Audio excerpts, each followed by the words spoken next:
Hello, Shashikala kitchen मध्ये आपलं स्वागत आहे। आपल्याला नवीन वर्षाच्या आपल्याला सगळ्यांना यूट्यूब फॅमिलीला बाकी सगळ्यांना खूप खूप शुभेच्छा। आपला 2025 सगळ्यांना खूप समृद्धी भरभराटीचा जावो ही प्रार्थना करते। चला, आज ना मी पहिला पदार्थ मी अजून स्वयंपाकाला पण नाही लागले, आपल्याला स्वयंपाक करायचे आहे। हे ते माझं काय झालं, शिरा बनवते। म्हटलं आज काहीतरी गोड बनवूया। तर मी ह्या वाटीने सगळं माप घेतलेलं आहे। एक वाटी मी रवा घेतलेला आहे, जाडा रवा आहे माझ्याकडे।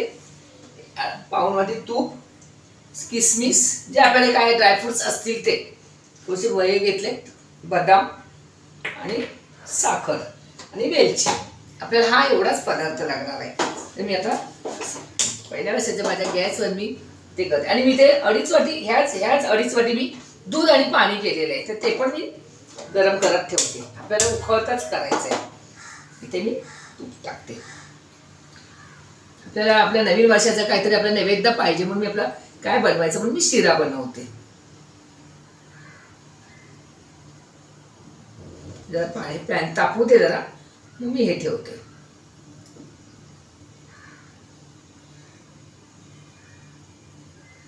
आपला पॅन तापलेला आहे, मी सगळं टाकत नाही म्हणून आता हे चांगलं तापलं तरच आपल्याला शिरा हे टाकायचं आहे, रवा टाकायचा आहे। रवा बारीक घ्या, जाडा घ्या। जाडा घेतल्यानंतर थोडंसं आपल्याला पाणी किंवा दूध थोडं जास्त लागतं आणि कारण मऊ लुसलुशीत होण्यासाठी, आणि बारीक असेल तर कमी लागतं। पण माझे बारीक नाही आहे म्हणून मी जाडाच घेतला आहे। त्या मिक्सरला फिरवायला पाहिजे असं काहीच नाही।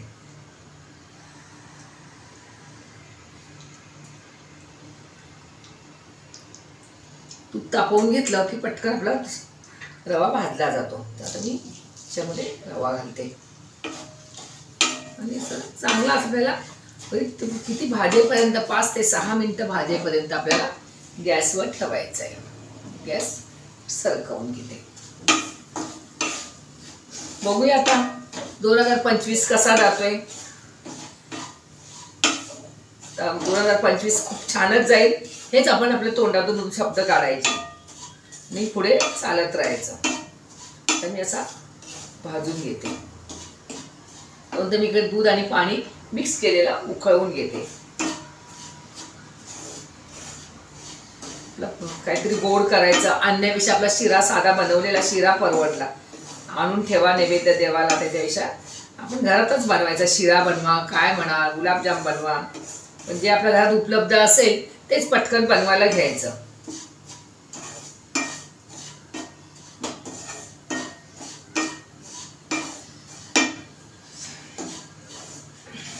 हे भाजीपर्यंत मी दुसरी तयारी करते।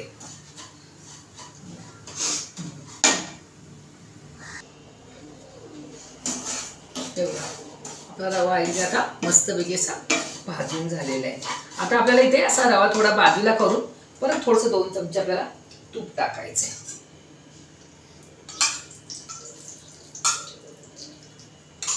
आणि हे आपले ड्रायफ्रुट्स आहेत ना, हे त्यांना असं हे करून घ्यायचे, हलवून घ्यायचे, त्याच्यात फुलवून घ्यायचे।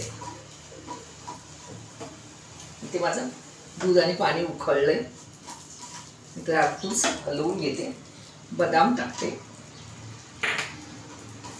आणि त्याच पॅनमध्ये आपल्याला मध्यभागी थोडंसं असं हे करून घ्यायचे। म्हणजे काय, थोडं आपल्या दाताखाली थोडंसं असं चांगलं क्रंची लागतात। तुपामध्ये हे करून घेतले ना खूप छान लागतात। आपल्या दुसऱ्या भांड्यात परत फ्राय करून याच्यात टाकायला नको, तिथेच हे करून घ्यायचं। हे बघा, थोडेसे फ्राय केले, मनुके चांगले फुललेत आणि असे ते फुलतात, ते पटकन फुलतात आणि मोठे मोठे होतात चांगले। हे बघा, तर आपल्याला याच्यामध्ये सगळं मिक्स करायचं।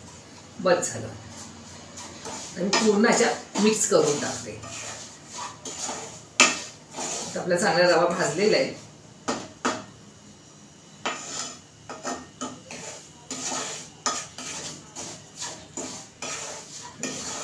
चांगले मी सगळे मनुक्याने सगळं मिक्स केले। तर आपला रवा भाजलेला। आता आपल्याला हे दूध आणि पाणी ह्याच्यामध्ये हळूहळू ओतायचं आहे, नाही तर आपल्या सगळ्या हातावर, कारण उकळतं पाणी, आपल्याला उकळतच पाणी घ्यायचंय। आपल्याला लागेल तेवढं हळूहळू ओतायचं आहे, तर आपल्या हातावर वाफ येऊ शकते।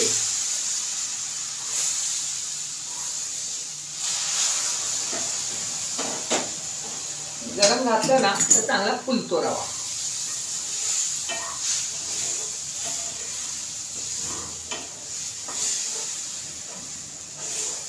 आणि आपलं थंड घातलं ना किंवा कोमट घातलं तरी ते बसतं. कोमट पण नाही घालायचं.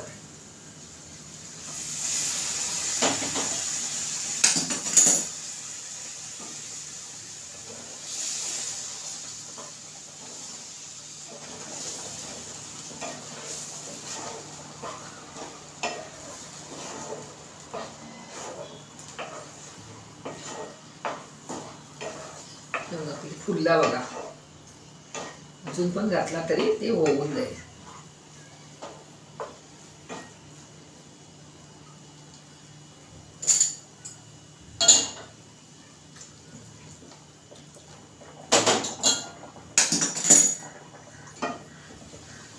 जाडा रवा आहे ना तेवढं तुम्ही घालाल ना तेवढं पाणी दूध आणि पाणी शोषून घेणार आणि तो फुलणार. आपण कमी घातलं ना तर तो खाली बसत जाणार, तो फुलणार नाही, जास्त होणार नाही तो. आता मी याला असं चांगलं व्यवस्थित करून 2 मिनिटं याच्यावर झाकण ठेवते. मध्येच मोबाईल बंद पडलेला. आता आपल्याला हे पूर्ण मी दूध घातलं.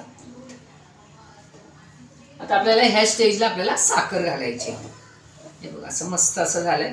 अजून मी साखर घातलेली नाहीये. हे बघा किती मऊ झालाय. आता आपल्याला मी ह्या स्टेजला साखर घालते.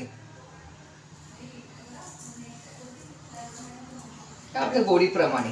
आणि शिरा थोडासा गोड पाहिजे, एकदम पचा हे पण चांगला नाही लागत, पचपचीत. तर मी या स्टेजला साखर घातली.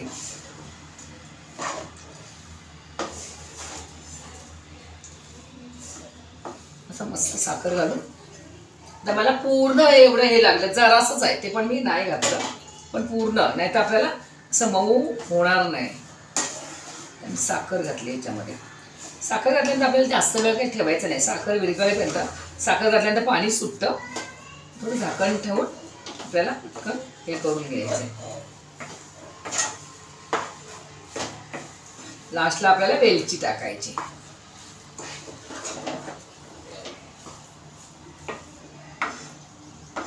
तर मी 2 मिनिटं परत त्याच्यावर झाकण ठेवते.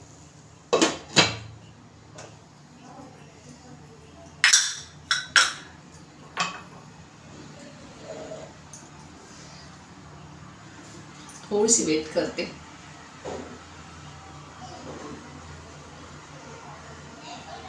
थोडं मी इथे प्रसाद केला, घरी देवाकडे पण ठेवेन. आणि आमच्या इथे ना साईबाबा मंदिर आहे, तिथे पण मला जायचं आहे, तिथे पण घेऊन जाईन. आणि नवीन वर्ष आहे ना, म्हटलं घेऊन जाऊया आपण. बाजारातून आणून ठेवण्यापेक्षा हे असं करेन. मला व्हिडिओ पण काढता येईल आणि माझा प्रसाद पण होईल.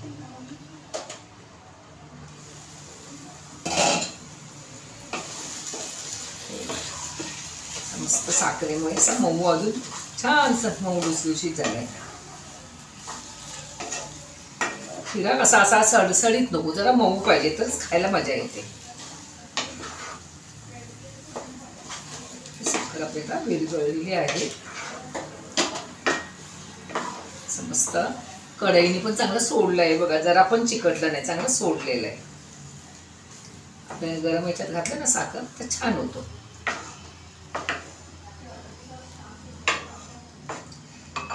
आता मी या स्टेजला वेलची पावडर घालते. वेलची पावडर लास्टला घालते, म्हणजे तिचा सुगंध चांगला राहतो.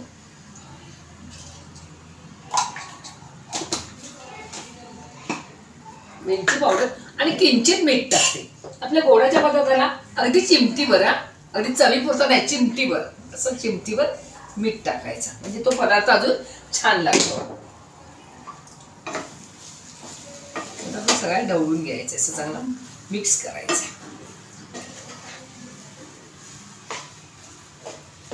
हे घालून झाल्यानंतर आता मी ते तूप ठेवलंय परत थोडंसं, आता आपल्याला शेवटी घालायचंय, म्हणजे आपल्याला तूप छान वर दिसतो. भाजायला थोडं घालायचं आणि आपल्याला हे असं परत सोडायचंय. भाजताना एवढं सगळं घ्यायचं नाही, वर सोडायला परत ठेवायचं, म्हणजे आपला चांगला शिराचा अगदी चकचक छान दिसतो, असा शायनिंग येते त्याला. आणि फ्लेवर पण छान दिसतो, असा छान फ्लेवर येतो.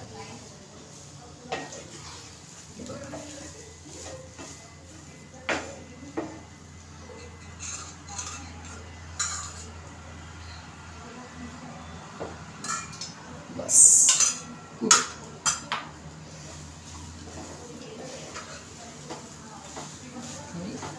नैवेद्य काढून घेते देवाकडे आपल्या घरच्या.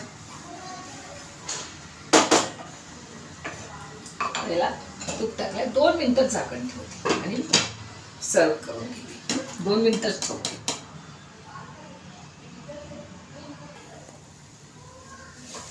चला आपली गॅस बंद करायची वेळ आलेली. असा गॅस बंद करून टाकते आणि स्पून पण बदलून टाकते. आणि मला भरता पण येत नाही काय नाही. स्पून बदली करून टाकते.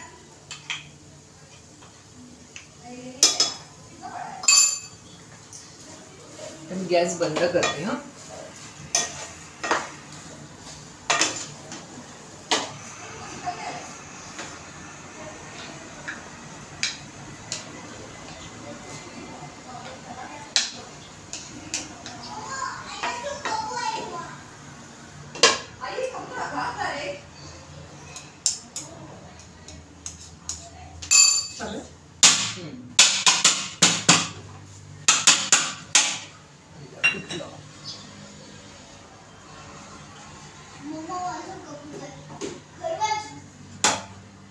हे बघा मस्त बघा मस्त मला शिरा झालेला आहे नैवेद्याला.